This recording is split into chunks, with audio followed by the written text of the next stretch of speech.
Thank you, Terry.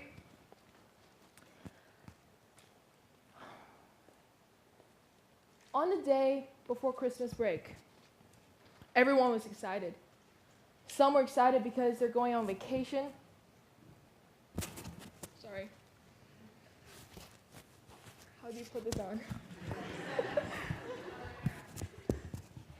Oh, got it. Is it right? There you go. Okay. Sounds good. Okay.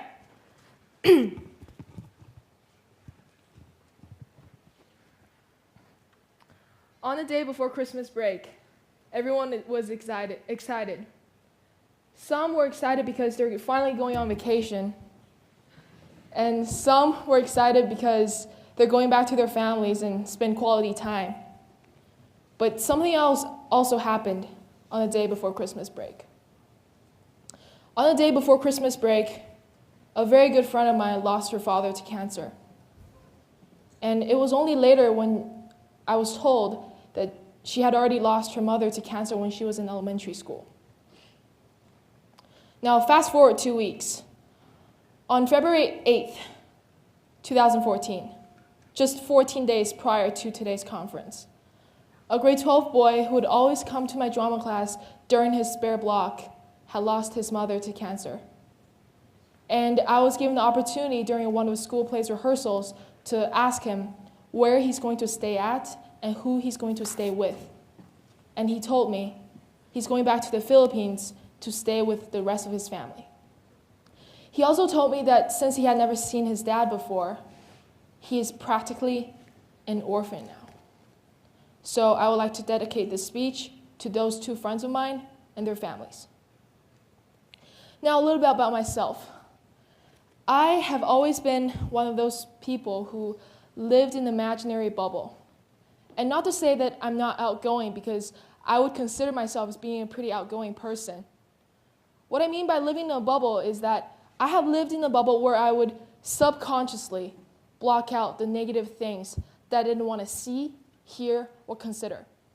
I block them all out because I think that if I consume them, they may or may not have a negative impact on me. However, throughout my life, I was aware of the disasters that struck different places on the earth. I was aware of the illnesses and diseases and their impacts on people, which means, in a way, I am aware of what the role an illness such as cancer plays in our community. But saying that I'm aware of something is wholly different from understanding something, because I have always thought that these things were distant to me. I would hear about news about earthquakes and tsunamis, and I would read about cancer patients and their fight for survival, and their courage would really inspire me. But it has never been more than that. Because a part of my brain, and as bad as this may sound, I am telling the truth, that a part of my brain had always had this thought that these disasters, diseases, and illnesses would only happen to people and places where I'm not familiar with, until they did happen to those people around me.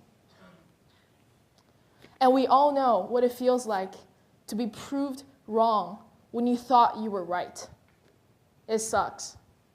And these two incidents acted like a fire that shot straight into my blind spot and lit it up.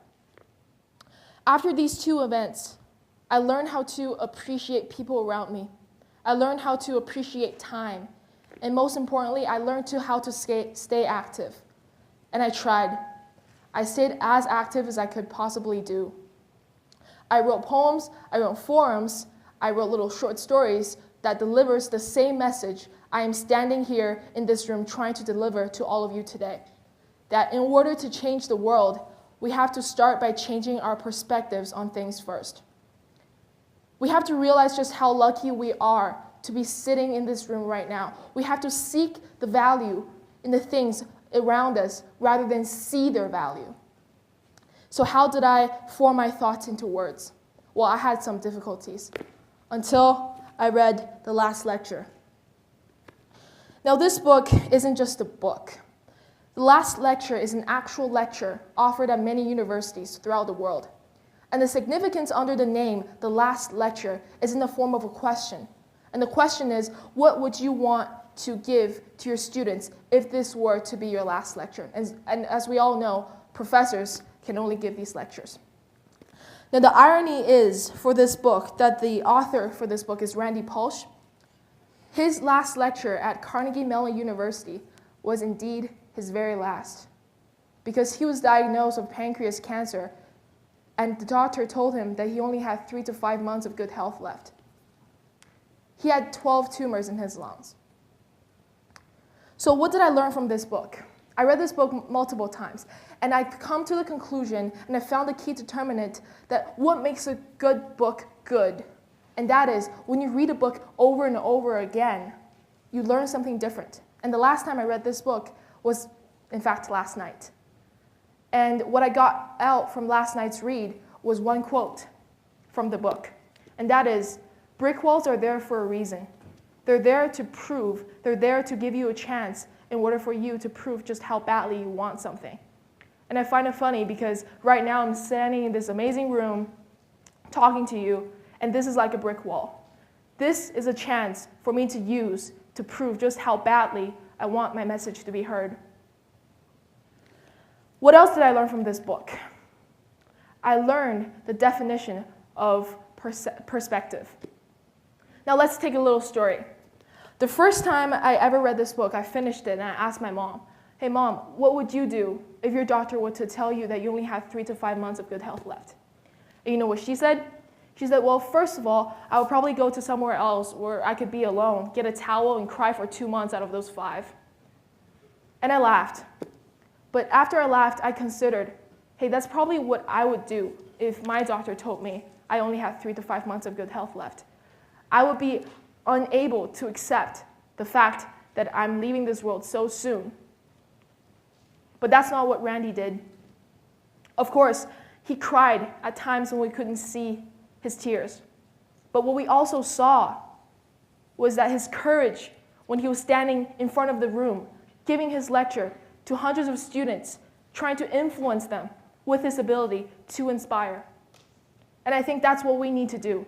That in order to change the world, we have to realize our perspectives first. From my perspective, my mom's perspective, we were kind of unable to let go. But for him, his perspective was that he saw something greater in himself. And that's exactly what we need to do. Randy Pausch once called his 12 tumors the elephant in the room. And that is exactly what I'm trying to do today. I'm trying to be the elephant in the room and trying to deliver the message that we have to start small. And by saying starting small, we have to change our perspectives on things first. Thank you.